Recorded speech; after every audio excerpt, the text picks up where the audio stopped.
Sir আপনি যেই হন না কেন, আমার বইয়ের গায়ে যে হাত দেবো, যে আমার বউয়ের বিরক্ত করবো, আমি তাহলে স্যারের কথা কব না। আর আপনি এগুলো কি করতেছেন স্যার? আপনি ছোট লোকের মতো কাজ করতেছেন কেন? ওই হারাম দাদা, কি বললি তুই?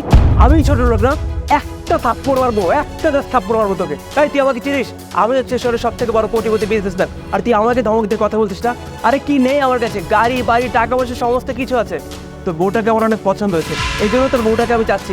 এমনি আমি তো চাইনি তোর কাছে, তাই না? টাকা দিতে চেয়েছি, তুই তাও না করছিস।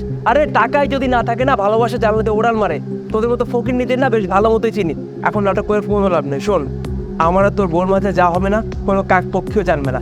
আমরা একটু এনজয় করবো, তারপরে তোর বউকে আমার গাড়িতে করে তোর বাসায় দিয়ে আসবো। আর না করিস না, হ্যাঁ? তোর বউটাকে পাঠা।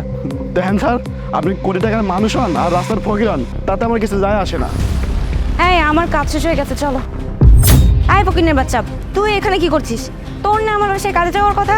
তুই যে বাসায় কাজ করতে যাচ্ছিস না, কাজ কি আমি করবো? ম্যাডাম, স্যার আমারে কুপ্রস্তাব দেয়, এই ডরে আমি আপনার বাড়ির কামে যাই না।